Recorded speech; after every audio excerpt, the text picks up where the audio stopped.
I know a lot of guys didn't like working with Vader an awful lot, but and there's some people got hurt, and he was awful rough son of a gun.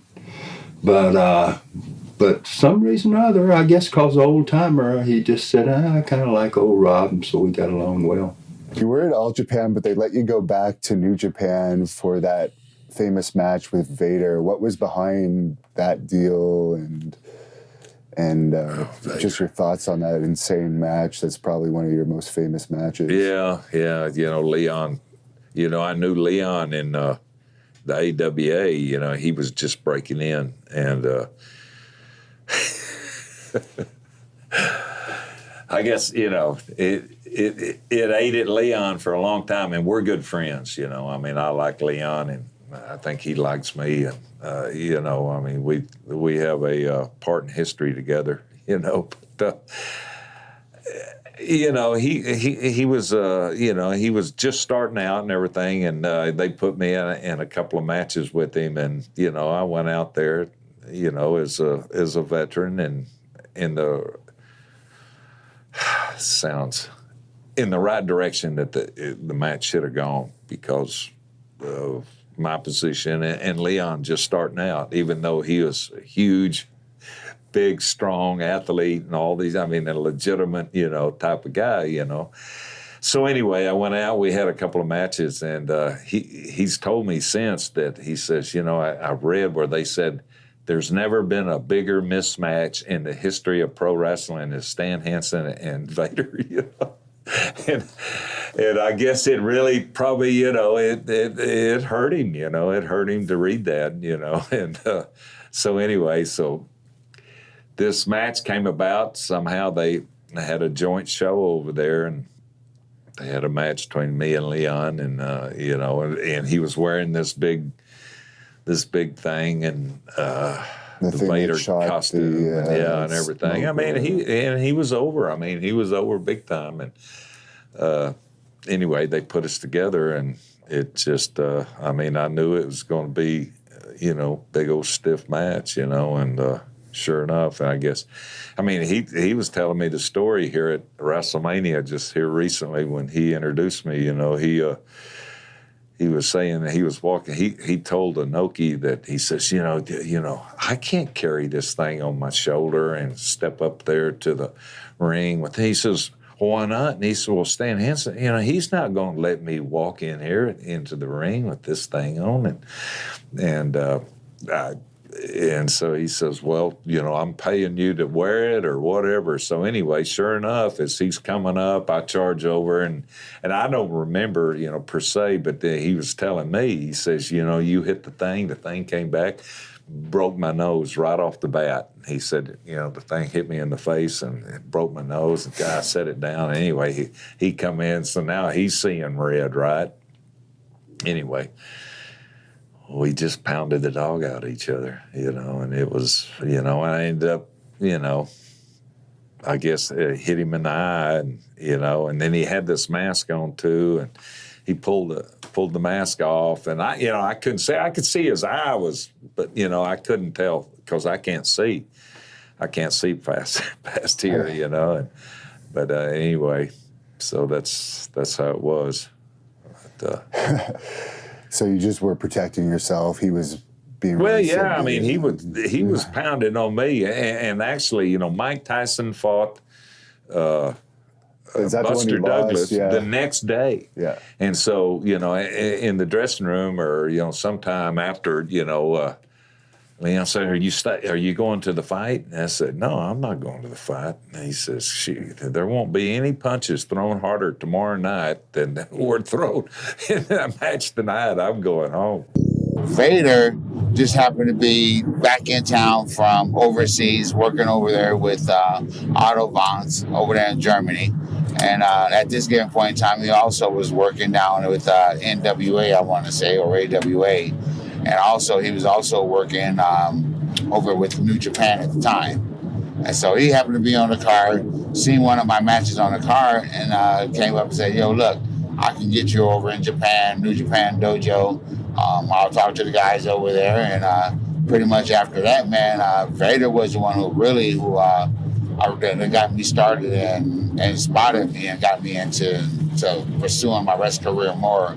That's when he got me over into Japan. The incident with Vader, and I was actually surprised because we talked to Vader, and because it says on the internet, which we, I think, discussed a bit off camera, the internet exaggerates things, and it said Vader ended your career. And basically when we talked to Vader, Vader said no, he had the option and he could have kept wrestling, but he also had an injury and an insurance policy. And you were saying a similar thing in your book, so do you want to tell us the story on that? Yeah, and I think part of, again, WCW tried to capitalize, I guess you'd say, on my decision to walk away. Again, not happy that I walked away. So to capitalize on that, I think WCW was promoting Van Vader ended Nikita Koloff's career, right? So that's kind of, I think, how it got out there into the wrestling world. And truth of the matter is, my last match was against Van Vader, and he did injure my neck that night, and I didn't know till the next day, but I got a hernia, lifting him up, 500-pound guy lifting him up.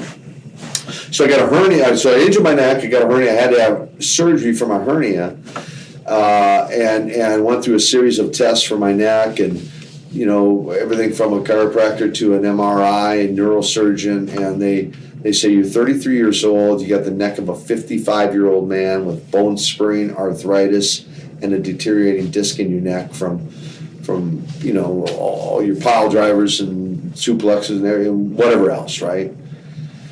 And the longer you keep going, the higher risk of something more permanent. And we're not saying there will be permanent damage, but you risk that. And so I'm 33, it's Thanksgiving, I got injured right before Thanksgiving, home for Thanksgiving, I'm home for Christmas, I'm home for New Year's. I had the surgery for my hernia, I'm rehabilitating my neck, I'm getting ready to turn 34, and my goal, what I set and determined the day I broke into wrestling, was that I'd be retired from active wrestling by the time I was 35. So I'm like, I go back for what, a year, 9 months? And what's the point of that? So I just made a calculated decision and walked away under my own terms and informed the office, but of course there wasn't going to be any hoopla there was going to be no retirement party or celebration for Nikita's retirement, which is fine. They sent me a termination letter that I breached my contract and that they were terminating my contract, et cetera, et cetera. I'm like, that's fine. And I knew I was done anyway, and I had no intention of going back. And the other guy you tried to help, but maybe it was a little too late for him, was Vader. So I just wanted to ask you about Vader's passing. It was hard. I'm real good friends with his son, Jesse. I brought him into my house for a week, and Leon wasn't, he knew he had this problem, and the problem, you can't walk around at 400 pounds for so long and not take a wearing on your heart, because he was performing in his 60s in the ring after he had those knees redone, but his body was in so much pain. And I wanted them just to take off 6 months to a year and just work with me, because I knew I could, but I explained to him I couldn't bring him back if you go out and break it every week.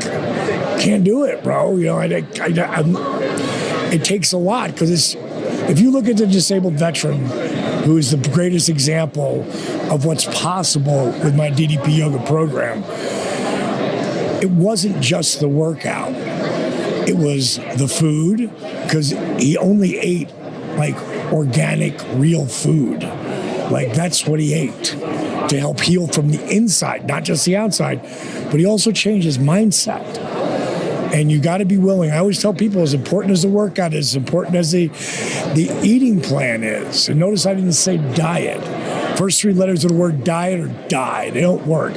Lifestyle changes work. And that's what I was trying to get Leon to get a hold of. And, So you get so caught in your ways, you don't want to change. Of course, when it gets down to those last few days, you would do anything to change. But that's when it's too late. I recently watched your WCW match with Vader, which was who has the best power bomb. That was how it was built, and you won that match with a choke slam. So I was wondering why there was no actual power bomb in that match. Was that an office decision? If office decision, whatever, I couldn't probably power bomb Vader if he helped me. It's weird. I went to WWF for the first time. It was Jock Rougeau. They were having me just come to TVs and just announce that have someone say, Jock, go out to the ring, go, I'm the baddest dude or whatever. Anybody back there want me, come and get me. They'd have me come down, powerbomb guy. Well, then after a couple of nights of that, Jock said, hey, can you do something besides powerbomb? I said, that's my finish, man. He just didn't want to do it. So I don't know if he went to someone else, but then Pat and them come to me and go, well, tonight we want you to powerbomb Earthquake and Typhoon. I said, I can't get my arms around those guys. Same thing with Vader. I couldn't have powerbombed him. And what are your thoughts on his passing? Man, I hated it. Again, Leon, we all know he was a little bit of a spot picker, but he was a harmless spot picker. He never hurt anybody. Again, just a super nice guy. One of the guys I enjoyed working with as much as anyone, him like Bigelow, workhorses, just gave everything they had every night. Reminded you that also Vader would remind you how good he was too. But again, just a really great guy. Enjoyed being with him, laughing with him. And when I think about it, it really saddens me that he's not here. Now, I'm not asking this because I have anything against Vader and I know you like him, but we interviewed him and he also did a great interview with us, but I watched an interview of him saying that you were originally one of the people considered for the Vader gimmick in Japan, and he didn't think that gimmick would have worked with you because he doesn't think you could have worked with the smaller guys as well as him. Would you agree with that? I would agree with that. The thing is, I wouldn't. Now, of course, you and I talked about this earlier today at lunch. I was actually brought to Japan to take Bruiser Brody's place, and that's somebody I would have. It'd been easier. We're sort of the same height, sort of somewhat. I worked myself sort of some of the same style that he had, but I never was told I was ever even thought about doing the Vader gimmick. But I don't think I couldn't have done it as good as Leon. And that just gimmicks are hard. And at that point, getting out of Lord Humongous, I don't know if I'd want to have gotten another gimmick. All right, I need to broach a subject, and I'm going to broach it softly, but on this YouTube channel, the Hannibal TV, just recently there was a discussion with Vader, and he brought up the incident that happened at Center Stage. I was there. I also have done an interview and gave my recollection. I just wanted to give you the opportunity if you wanted to say anything about that incident, because it's been in the news lately on this channel. I don't know what else there is to say other than he got his ass whipped, and if that's what you want to hear, fine. If he thinks he won, that's fine. I don't really care. I don't care. It don't matter. How was working with Vader in WCW? Well, working wise, it was all right. But when they put me and him together as a tag, okay, one night, matter of fact, this is on the internet. One night it was on TV, Clash of the Champions.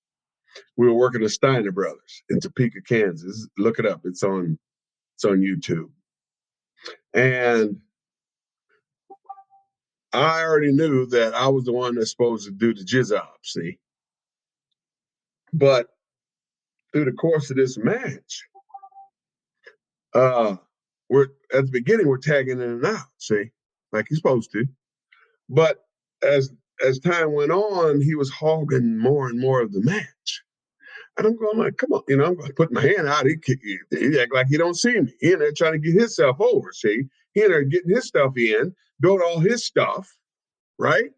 I'm going like, wait a minute, we're heels here. We're tag team heels here. We're supposed to get heat together. You understand? And so finally he tags me in when it's time to freaking make the comeback, right? The finish was the freaking bulldog off the freaking top turnbuckle. That was the finish. 1, 2, 3. But we're supposed to tag in and out to get the heat on Scotty. See? And Ricky was supposed to come in and make the comeback, see? But he wasn't tagging in and out like he's supposed to. He was trying to get himself over. Remember, this is a TV show now. Clash of the Champions. Okay? A lot of folks was watching that back then. And so finally he tags me in for the freaking comeback. I'm pissed off. I'm going, hot damn it. And I just going on with it because we got to keep going because this is a live TV show, see? Finally, Bulldog, 1, 2, 3, boom. I kick out on 3.5, right? And the Steiners roll out. So Vader, he wants to give me a high 10, see? After the match, I'm going, man, F you, man. I turn around and walk and leave and go to the dressing room. I get through the gorilla position. Good job, Big Cat, whatever. And I'm waiting for him in the concourse there because I was like, hot damn it, I got some words for this big fella. So I'm waiting for him. I'm pacing back and forth. Everybody's going, what's up, Cat? I'm going, man, leave me alone. So finally, he comes through the curtain. He comes back to where the dressing room area was. And I confront him, man, what the hell's going on, man? You didn't tag me in until it was time for the comeback and go home, hot damn it. What the hell's the problem? He goes, what's the meaning, brother? I'm going, dude, we're a tag team here. You didn't tag me in and out like we were supposed to. I was getting loud too, boy. You could hear some of the boys coming out the dressing room, right? Look like getting ready to do a pull apart, see? Because I came this close from throwing this right soup bone right in his freaking nose. That's how mad I was. And that was the first time we had an issue. And that was the last time we had an issue. I guess you also must have known him in WCW, and we recently did an interview with Vader, and Vader told us about the little altercation that they had there. Were you around at all? What altercation? Oh, him and Orndorff? Were you around for that? Well, yeah, I wasn't around. I think that was at center stage. Yeah. Him and Orndorff got in a fight or something? Yeah, Vader was giving us a different version than the one Paul had, so I was just... Oh, okay. So, you know what? I wasn't there. The story I remember is Orndorff basically slapped the crap out of him.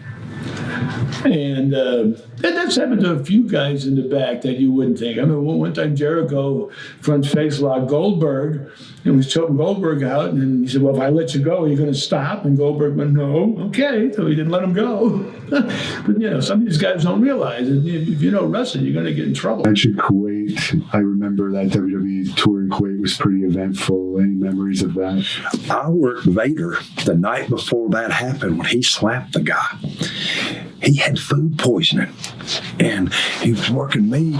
So they 3 minutes or something. I got a little shy, and then he cut me off, beat me with this thing, and then he was coming back through, and one of the marks, somebody tripped him. He went off, destroyed all the rings. I'm just now selling from the power bar, and I'm like going, oh God, and you don't know what happened. He was pissed, man. Well, the next morning, go to eat breakfast.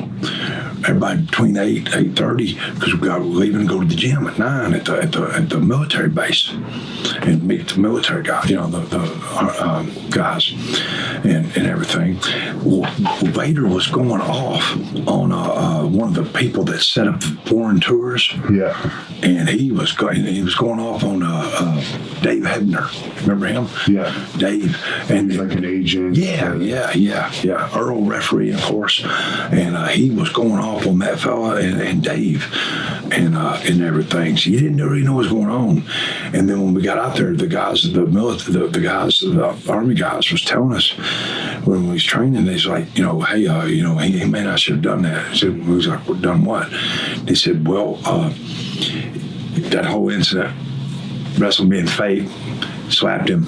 But then what was as bad as a slap in the country like that was him cussing on TV.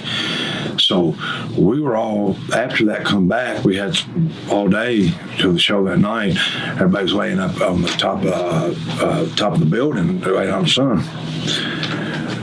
Davy Boy comes out and says, "Oh my God, you're not going to fucking believe it, man." He goes, "The Delta Force guys had Vader, and the guys from the embassy or whatever it is, are, the boys, you know what I mean? Come to get, they come to, went right through them and just took fucking Vader. He was crying and everything, because he thought he was going to see his kids again, and they, whatever they did, took him, brought him back, and he was on house arrest in the hotel. I don't think he worked again the rest of the loop there. Maybe he did, or maybe it was by the end of the loop. I don't remember how this worked. All I know is we left, and Vader had to stay for 10 days. And he had to stay. They have some Ramadan or something where they can't eat meat. Big Leon, you know what I mean? And you've been around him, he can eat. Vader was over there a lot those days too. Yeah. Did you get along well with Vader? Yeah, Vader, we had an understanding. Vader and I. See, Vader broke in with Brad Reagan's at that camp, and I helped Brad break him in. He was a football player from Colorado. He got a little squirrely there a couple times at the wrestling school, and we ended up. Brad and him wrestled, and he ended up breaking down the couple walls where the restrooms were at. I mean, we tore some stuff up. He get a little, he's a big boy. And you start throwing him. Brad was, Olympic champion. You don't mess with him. He freaking threw him through some walls, and he wore him out. So it just so happened he come into business, and he was big over in Japan, and we were at WCW, and I had already had that encounter with him back at. So we had an understanding before we even went out there.